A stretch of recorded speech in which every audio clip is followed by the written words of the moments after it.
Picture this. You're driving through the middle of nowhere. No traffic, no lights. Then your engine cuts out. In most places, that's an inconvenience.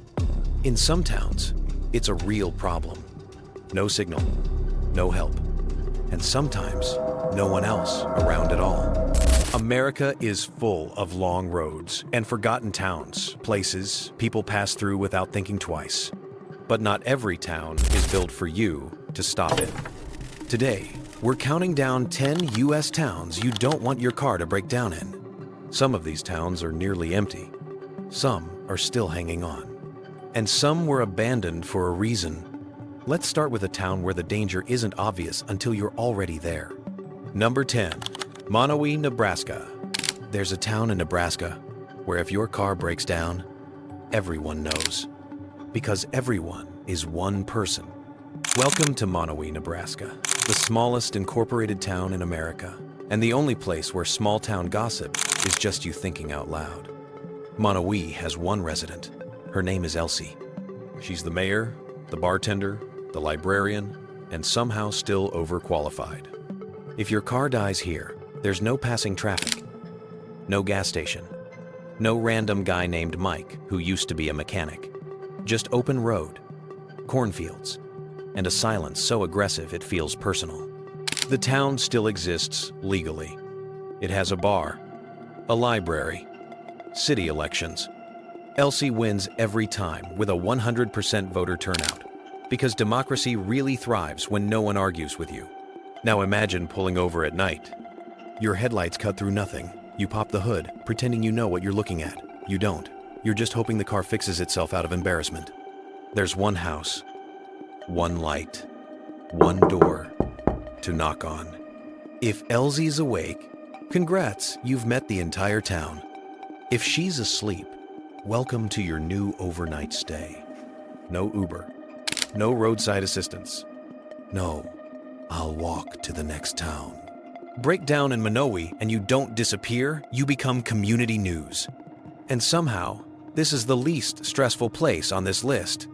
Because next up is a town where your car breaking down means you might not leave, and not because of hospitality.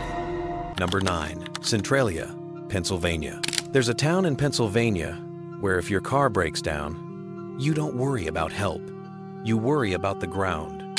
Welcome to Centralia, the place where the earth has been on fire since 1962, and everyone collectively decided, yeah, let's not deal with that. Here's the problem. The fire isn't in a building. It's under the town. Coal seam caught fire. Fire never stopped.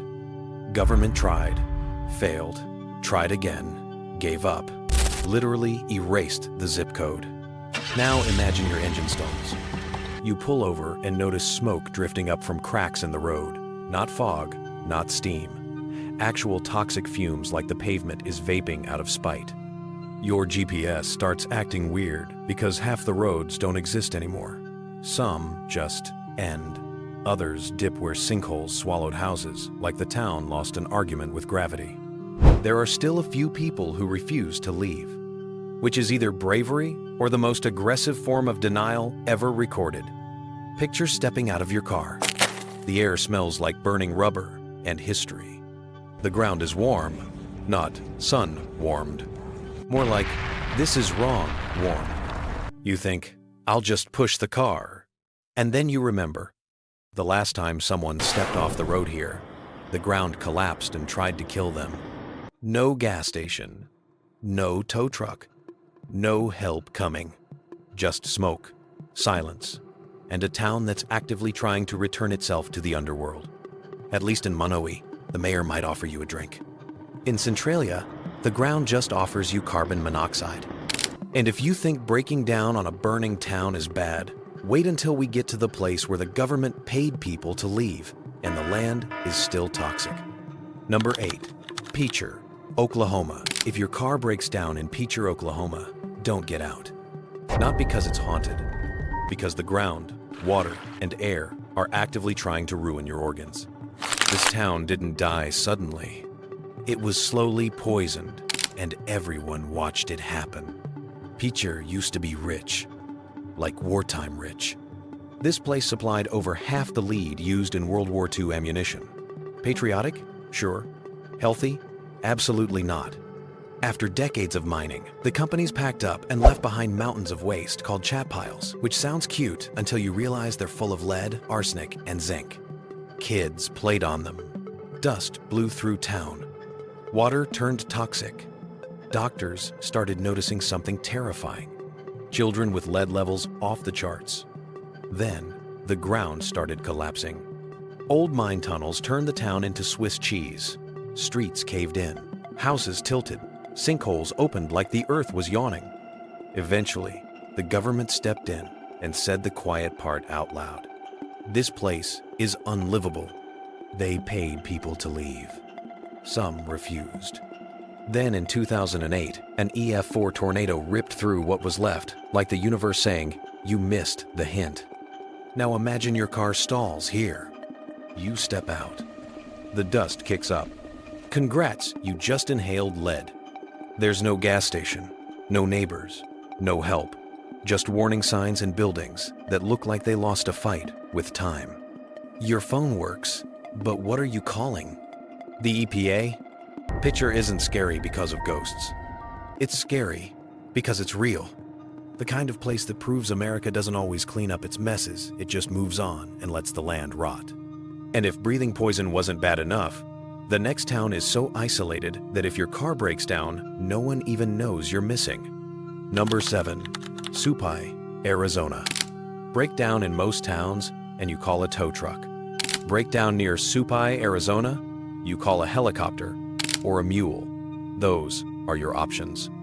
Supai is the most remote community in the lower 48 states, not far from the highway remote.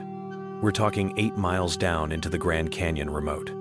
No roads in, no roads out, just trails. This is home to the Havasupai tribe, and they've lived here for centuries. They get supplies by pack, mule, or helicopter. Mail comes the same way. If you need groceries, good luck, there's no grocery store. Now imagine this. You're driving the nearest road, hours away from Supai itself, and your car dies. You're in the high desert, no cell service, no shade. Temperatures swing from blistering heat during the day to freezing at night. The nearest town with actual services? Peach Springs, over 60 miles of winding canyon roads away. If you're lucky, another car passes in an hour. If you're unlucky, you're spending the night in your car, rationing water, wondering if dehydration or exposure gets you first. And here's the thing. Even if you could somehow hike to Supai for help, you'd need a permit just to enter. And once you're there, they can't drive you out because there are no cars. Supai isn't dangerous because it's toxic or abandoned. It's dangerous because it's so isolated that modern infrastructure gave up before it even tried. Your car breaking down here doesn't mean waiting for delay. It means waiting for someone to notice you're gone. But at least the desert is predictable. The next town, the weather will kill you faster than isolation ever could. Number 6, Whittier, Alaska. There's a town in Alaska where nearly everyone lives in the same building. Not because they like each other, because going outside might kill you. Welcome to Whittier, population roughly 200, and about 75% of them live in a single 14-story building called Baggage Towers. It's not a choice, it's survival. Whittier gets hit with some of the worst weather in Alaska. We're talking 250 inches of snow a year, winds that'll knock you over, avalanches that close the only tunnel in and out of town for days. Oh, and that tunnel? It's one lane, shared with trains. It operates on a schedule. Miss your window and you're stuck, either in town or out of it. Now imagine your car breaks down just outside the tunnel. You're in a valley surrounded by mountains. The weather turns fast, like clear skies to white out in 20 minutes. Fast. No cell service, no other roads. And if the tunnel closes, no one's coming to get you until it reopens. Could be hours, could be longer. You step outside and the cold hits you like a wall. Not, oh, it's chilly, cold. Your face hurts and you can't feel your fingers cold. The wind is so strong it feels personal. The snow so thick you can't see your own car from 10 feet away. There's a reason everyone lives in one building. Because in Whittier, isolation isn't just geographic, it's meteorological. You're not just far from help. You're cut off by a mountain, a tunnel, and a climate that doesn't care if you make it. And if you think Alaska winters are brutal, wait until you hear about the town where the cold isn't just uncomfortable, it's lethal in minutes. Number 5. Utqiaġvik, Alaska. If your car breaks down in Barrow, Alaska, you have about 10 minutes. Not to fix it, to survive. Barrow, now officially called Utqiaġvik, is the northernmost town in the United States. It's so far north that the sun doesn't rise for 65 days in winter, 2 months of darkness. And temperatures that make frostbite feel generous. We're talking minus 40 degrees Fahrenheit, sometimes colder. Factor in wind chill, and you're looking at minus 70. At those temperatures, exposed skin freezes in minutes. Your breath crystallizes. Your car doesn't just die, it refuses to start in the first place. Now picture this. You're driving on the outskirts of town. It's January, pitch black at 2 p.m. Your engine cuts out. You're miles from the nearest building.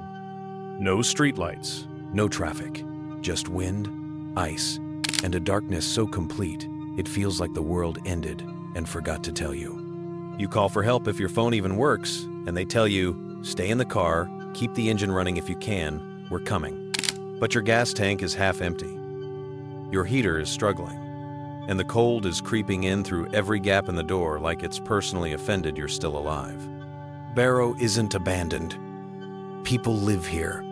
But if your car dies in the wrong spot, at the wrong time, the cold doesn't negotiate. It just wins. At least in Barrow, people know how to handle the cold. The next town was abandoned specifically because no one could. Number 4. Cahaba, Alabama. Some towns die because of disaster.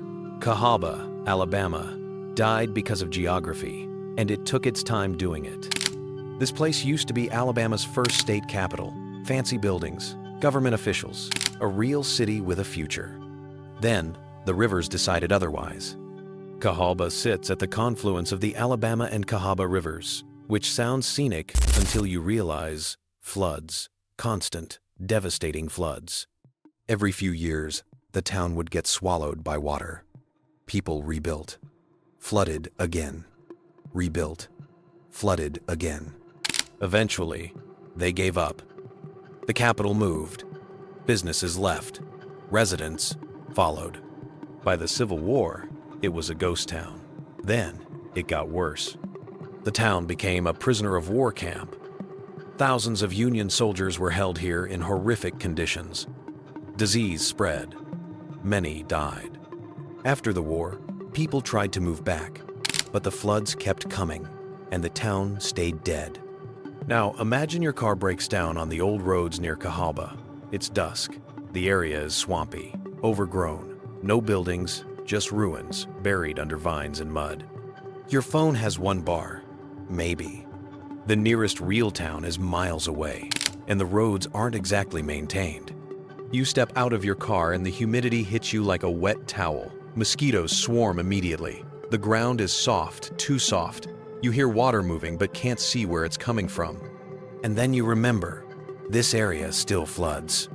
If a storm rolls in, the water rises fast. No warning, no escape route, just you, your dead car, and a town that's been drowning for 200 years. Cahaba doesn't need ghosts to be unsettling. It's the kind of place that reminds you nature always wins. And if a town slowly drowned by rivers sounds bad, the next one was erased by something much faster and much more violent. Number 3. Glenrio, Texas, New Mexico. Glenrio sits on the border of Texas and New Mexico, right on old Route 66. It used to be a pit stop. Diners, motels, gas stations. Then the interstate came, and Glenrio got skipped. When I-40 opened, traffic stopped overnight. Businesses closed, people left. Now it's just empty buildings and a fading memory of what used to be. So why is breaking down here so bad? Because you're in the middle of nowhere and no one's coming. Glenrio is 30 miles from the nearest town with services. No cell signal, no power, no water. If your car dies here during the day, it's hot. Like, pavement will cook an egg hot. If it dies at night, you're sitting in the dark on a forgotten highway with no lights for miles. The buildings are still standing barely. You could take shelter in one, but they're decaying. Floors rotted through, roofs caved in. Rattlesnakes and rodents have moved in. There's a reason Glenrio died. No one needed it anymore. And if your car breaks down here, you'll understand exactly what that feels like. You're not in danger from toxins or cold. You're just forgotten, stranded on a road the world moved on from. And if you think a forgotten highway town is bleak, the next place makes Glenrio look like a vacation. Number 2, Bombay Beach, California. Welcome to Bombay Beach, California, a town that feels like a fever dream directed by someone who gave up halfway through. This place sits on the edge of the Salton Sea, which used to be a resort destination in the 1,950 seconds. People came here to boat, fish, and swim. Then the sea started dying. The Salton Sea has no outlet. Water flows in, but it doesn't flow out, so it just sits there evaporating, concentrating salt and chemicals, and slowly turning into a toxic soup. Fish died by the millions. The smell became unbearable. Tourists stopped coming. Now Bombay Beach is a surreal wasteland. Population, around 200 people who either couldn't leave or chose not to. Trailers half buried in sand. Abandoned boats sitting in dirt where water used to be. Dead fish skeletons scattered like decorations.